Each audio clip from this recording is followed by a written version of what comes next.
Before we begin this haunting story of cruelty, silence, and a mother's unstoppable wrath, make sure you've subscribed to Cyper Story. We bring you tales that demand to be heard, stories of heartbreak, revenge, and the quiet heroes who rise when no one else will.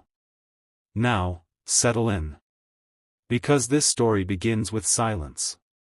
Not the kind that fills an empty room, but the kind that lives, breathes, and wraps itself around a girl named Maya Evans. At 19, Maya was a senior at Northwood Hills High, a place full of noise, slamming lockers, chattering crowds, the thrum of teenage energy, but she couldn't hear a single sound. She was born deaf, and in that silence, she had built a world of her own, one crafted in lines and shapes, shadows and light. Her sketchbook was her voice. With her charcoal pencil, she drew life as she felt it, the tired stoop of the janitor sweeping the halls, the chaos of the cafeteria translated into pure motion, and sometimes, the cold sneers of those who thought power was their birthright. Two faces appeared often in her sketches, Kyle and Brett, the twin kings of Northwood. Kyle, the golden boy quarterback with wheat blonde hair and a grin that never reached his eyes. Brett, his shadow, with coiled muscles, dark curls, and a temper that flared like a struck match. Together, they ruled the school like small-town gods in varsity jackets. And Maya? She was their favorite target. It started with a drawing. One afternoon, sitting quietly under the bleachers during a pep rally, Maya sketched the world around her, cheerleaders smiling through forced grins, the brass band puffing through their horns, and finally, Kyle and Brett, lounging like predators in the crowd. Her pencil caught what the world ignored, the cold in Kyle's eyes, the cruelty in Brett's stance. She didn't know they'd seen her. But they had. The next day, as she stood at her locker, Kyle snatched the sketchbook from her hands. His lips moved with a fury that needed no sound for her to understand. "You think you're better than us, deaf girl?"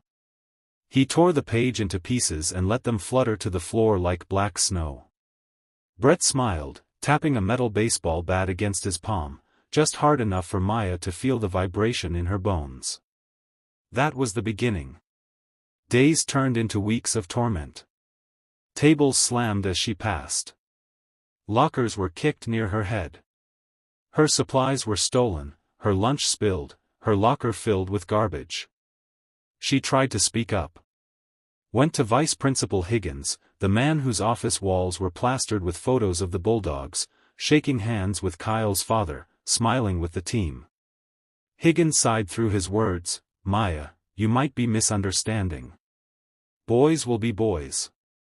Kyle and Brett are good kids." Her stomach dropped. The system wasn't blind. It was complicit. At home, her mother Sarah noticed the shadows under her daughter's eyes. Sarah, a widow, strong and sharp as steel, had raised Maya alone since losing her husband in a training accident. She saw what her daughter wouldn't say. "What's happening, sweetheart?" she signed gently. Maya smiled, forced, fragile. "It's fine, Mom. Just school stuff." But the truth was written in her trembling hands. Then came Tuesday, the day the world broke. Maya had just won a regional art competition. Her self-portrait, a breathtaking explosion of color and vibration, captured the way she experienced sound. It was featured in the local paper. For the first time in a long while, she felt proud. She walked through the halls that day with a rare spark of confidence. And that's what made her a target again. Kyle saw her smile. Brett saw her joy. And something ugly twisted inside them.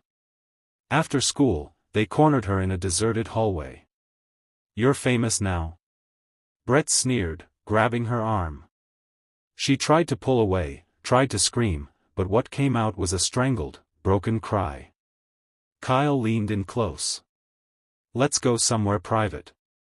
They dragged her up the stairwell to the school roof, a place meant to be locked, but the door creaked open easily. The sky above was clear and cruel.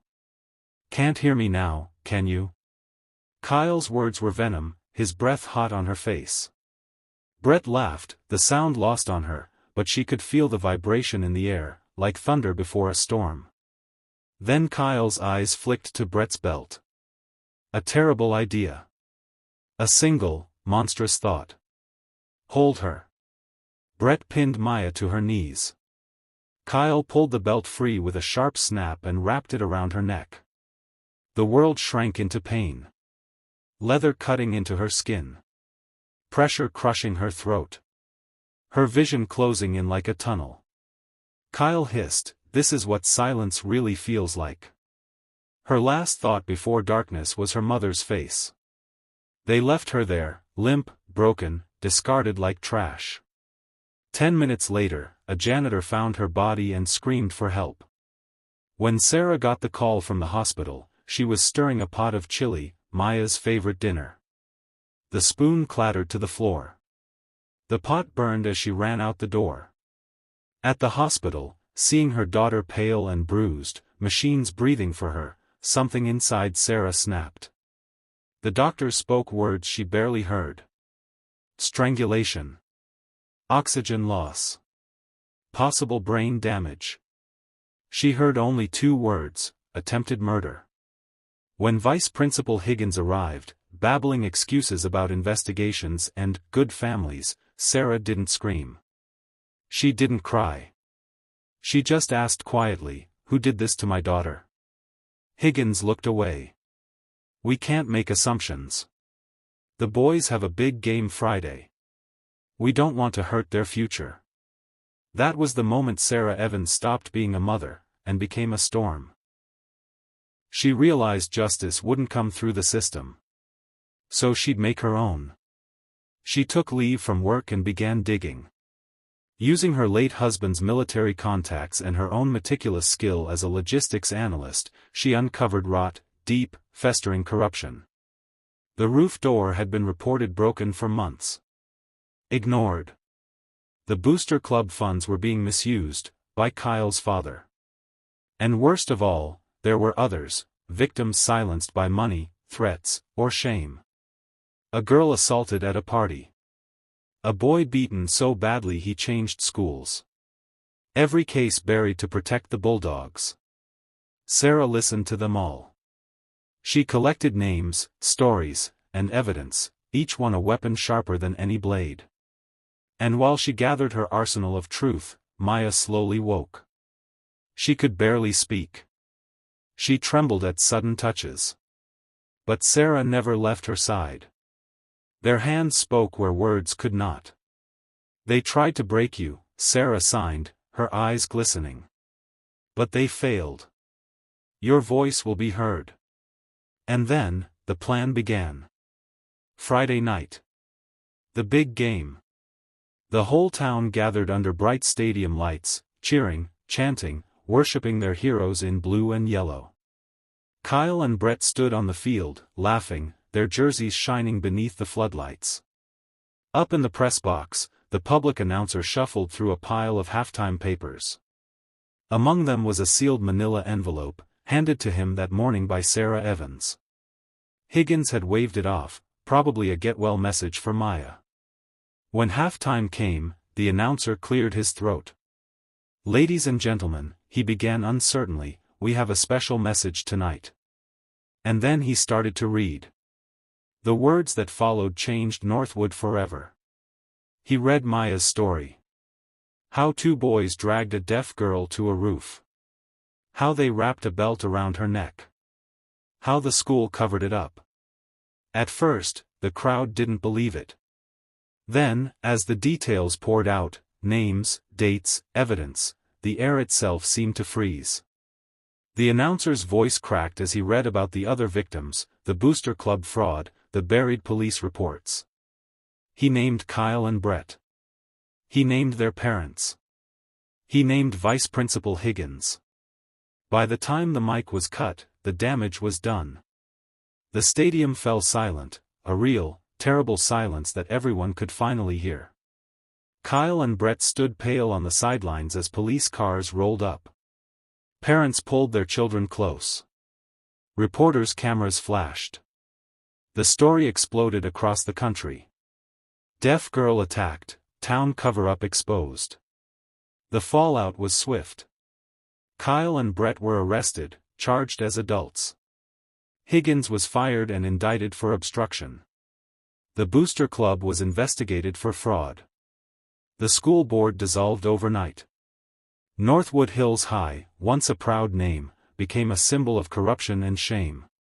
The varsity jackets that once stood for pride now stood for pain. Sarah had done it. She hadn't used violence. She used the one thing they never expected, truth. Months later, Maya sat in a new city, in a quiet art gallery. Her exhibition was titled The Sound of Justice. One piece stood in the center of the room, a melted varsity jacket twisted around a broken metal bat, suspended by a belt. It told a story without a single word. That night, Sarah watched her daughter smile again, soft, brave, whole. The silence between them was no longer filled with fear. It was peace. Because sometimes, justice doesn't roar. Sometimes, it whispers. And if you listen closely, really listen, you can still hear Maya's voice echoing through the quiet. This was her story. This was her vengeance. And this was the sound of truth.